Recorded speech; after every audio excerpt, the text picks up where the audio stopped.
ಸನ್ಮಾನ್ಯ ಅಧ್ಯಕ್ಷ 0 ಅವರ್ ಕೊಟ್ಟಿದ್ದೀರಿ. ಹೌದು. ಸನ್ಮಾನ್ಯ ಕೃಷ್ಣ ಬೈರೇಗೌಡರು ಈ ಸದನದ ಸದಸ್ಯರು ಮತ್ತು ಮಂತ್ರಿಗಳು ಈಗ ಎಲ್ಲಾ ಪತ್ರಿಕೆಗಳಲ್ಲೂ ಈ ತರ ಒತ್ತುವರಿ ಮಾಡಿದ್ದಾರೆ.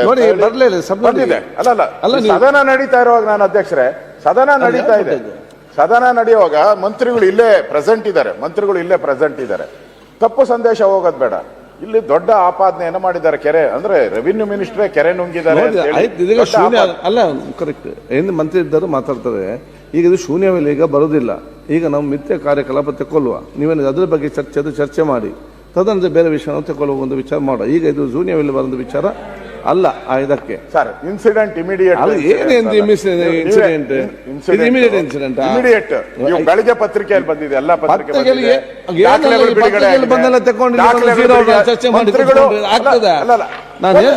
ಸಾವಧಾನ ಒಂದೇ ನಿಮಿಷ. ಮಂತ್ರಿಗಳು ಸ್ಟೇಟ್ಮೆಂಟ್ ಮಾಡಿದ್ದಾರೆ. ಅದು ಸ್ಟೇಟ್ಮೆಂಟ್ ಹೊರಗಡೆ ಮಾಡಿ ಮಾಡ್ಲಿ, ಏನಾಗಿದೆ ಅಂತ ಸದನಕ್ಕಾದ್ರೂ ಗೊತ್ತಾಗ್ಲಿ. ಸ್ಟೇಟ್ಮೆಂಟ್ ಮಾಡ್ಲಿ.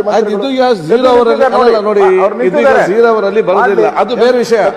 ಅವ್ರು ಹೇಳ್ದಕ್ಕೆ ಉತ್ತರ ಕೊಡ್ತಾರೆ, ಅವ್ರಿಗೆ ಬಿಟ್ಟಂತ ವಿಚಾರ. ಮತ್ತೆ ಈಗ ಶೂನ್ಯ ಬರುವುದಿಲ್ಲ ಅಂತ ಸ್ಪಷ್ಟ ಹೇಳಲಿಕ್ಕೆ ಒಂದ್ ಸೆಕೆಂಡ್. ಈಗ ವಿಷಯ ತಮ್ಮ ವಿವೇಚನೆಗೆ ಬಿಟ್ಟಿದ್ದು. ಮಾನ್ಯ ವಿರೋಧ ಪಕ್ಷದ ನಾಯಕರಿಗೂ ಕೂಡ ಗೊತ್ತಿದೆ. ಯಾವುದೇ ಸದನದ ಒಬ್ಬ ಸದಸ್ಯರನ್ನ ನೇರವಾಗಿ ಕುರಿತು ಏನಾದರೂ ಒಂದು ಪ್ರಸ್ತಾಪ ಮಾಡಬೇಕಾದ್ರೆ ಮೊದಲೇ ನೋಟಿಸ್ ಕೊಟ್ಟು ಮಾಡಬೇಕು. ಅದು ಪ್ರತಿಯೊಬ್ಬ ಸದಸ್ಯರ ಹಕ್ಕು. ಆದರೂ ಕೂಡ ಈ ವಿಷಯದಲ್ಲಿ ನಾನು ನನ್ನ ಹಕ್ಕನ್ನು ಬಿಟ್ಕೊಡ್ತಾ ಇದ್ದೇನೆ. ಅವರು ನನಗೆ ಒಂದು ವಾರ ನೋಟಿಸ್ ಕೊಡಬೇಕು, ನನಗೆ ಬೇಕಾಗಿಲ್ಲ. I am ready for A discussion. ತಾವು ಯಾವ ರೂಪದಲ್ಲಿ ಯಾವಾಗ ಅವಕಾಶ ಕೊಡ್ತೀರಾ ಅದಕ್ಕೆ ತಕ್ಕ ಹಾಗೆ ನಾನು ಉತ್ತರ ಕೊಡ್ತೇನೆ. ನನಗೆ ಇದರಲ್ಲಿ ಚರ್ಚೆ ಮಾಡಲಿಕ್ಕೆ ಅವರು ಏನು ಬೇಕಾದರೂ ಹೇಳಿ, ಅದಕ್ಕೆ ಉತ್ತರ ಕೊಡೋದಕ್ಕೆ ನಾನು ತಯಾರಿದ್ದೇನೆ. ಸೊ ವಿವೇಚನೆ ತಮಗ್ ಬಿಟ್ಟಿದ್ದು. ಚರ್ಚೆ ಮಾಡೋಣ, ತೊಂದರೆ ಇಲ್ಲ. ಈ ತರದ ಆರೋಪ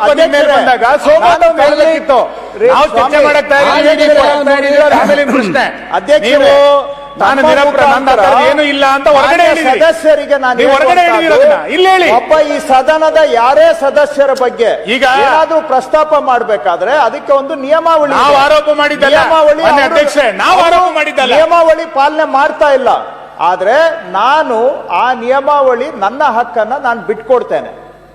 ನಾನು ಇನ್ಸಿಸ್ಟ್ ಮಾಡೋದಿಲ್ಲ ನೀವು ನನಗೆ ನೋಟಿಸ್ ಕೊಡಿ ಅಂತ. I am ready. ಅವ್ರು ಏನ್ ಕೇಳಿದ್ರು ಉತ್ತರ ಕೊಡಕ್ ನಾ ತಯಾರಿದ್ದೇನೆ. ಅವ್ರು ರೆಡಿ ಇದ್ದೀರಿ, ನೀವು ಕೂಡ ರೆಡಿ ಇದ್ದೀರಿ, ನಾನು ಮಾತ್ರ ರೆಡಿ ಇಲ್ಲ. ತಗೊಳ್ಬೇಕೀಗ ಅದಕ್ಕೆ ಕಾರ್ಯಕಾಲ ಈಗ ಅದರ ಬಗ್ಗೆ ಚರ್ಚೆ ಮಾಡಿ. ಈಗ ನೋಡಿ ಅವರೇ ಹೇಳಿದ್ದಾರೆ ಕೃಷ್ಣ ಬೈರೇಗೌಡರು. ಈಗ ಆಗುದಿಲ್ಲ. ಅಲ್ಲಲ್ಲ, ಅವರು ಸ್ಟೇಟ್ಮೆಂಟ್ ಮಾಡಿದ್ದೆ ಆಚೆ ಸದನ ನಡೆಯುವಾಗ ಹಂಗ್ ಮಾಡಕ್ಕಾಗಲ್ಲ. ಆಯ್ತು, ಈಗ ನೋಡಿ ಮಾಡಕ್ಕಾಗಲ್ಲ, ಸದನ ನಡೆಯುವಾಗ ಮಾಡಕ್ಕಾಗಲ್ಲ. ಆಚೆ ಮಾಡ್ಬಿಟ್ಟಿದ್ದಾರೆ. ಅದನ್ನ ಸದನದಲ್ಲಿ ಮಾಡಬೇಕಾಗಿತ್ತು. ಅವರೇ ರೆಡಿ ಇದಾರಲ್ಲ ಸ್ಟೇಟ್ಮೆಂಟ್. ಈಗ ನಾನು ರೆಡಿ ಇಲ್ಲ. ಸರಿ, ಯಾವಾಗ ಕೊಡ್ತೀರಾ ಅದು ನೋಡಿ. ಈಗ ಬಿಲ್ ಒಂದು ಪಾಸ್ ಆಗಲಿ ಬೇಗ. ಮಿಥ್ಯ ಕಾರ್ಯಕಲಾಪಗಳು ನಾಯಕರು ಏನ್ ಹೇಳ್ತಾ ಇದ್ದಾರೆ, ಒಂದ್ ನಿಮಿಷ ಮನೆ ಅಧ್ಯಕ್ಷರೇ ಅವ್ರಿಗೆ ಕ್ಲಾರಿಫೈ ಮಾಡ್ಬೇಕು. ಅವ್ರೇನ್ ಹೇಳ್ತಾ ಇದ್ದಾರೆ, ನೀವು ಸದನ ನಡೆಯುವಾಗ ಹೊರಗೆ ಹೇಳಿಕೆ ಕೊಡುವಂತಿಲ್ಲ. ಅದು ಯಾವುದೋ ಪಾಲಿಸಿ ಮ್ಯಾಟರ್ ಆದ್ರೆ ನಿಜ. ಅವ್ರು ವೈಯಕ್ತಿಕ ಆರೋಪ ಮಾಡಿದ್ದಾರೆ, ಅದಕ್ಕೆ ನಿರಾಕರಣೆ ಮಾಡಿದ್ದಾರೆ. ಅದಕ್ಕೆ ಏನ್ ಸಂಬಂಧ ಇದೆ?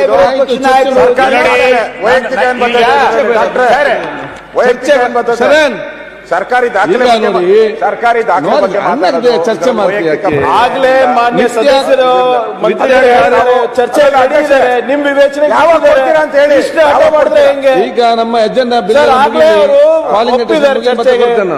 ಈಗ ಮಿಥ್ಯ ಕಾರ್ಯಕಲಾಪಗಳು ಏನೋ ಚರ್ಚೆ ಇದೆಯಾ?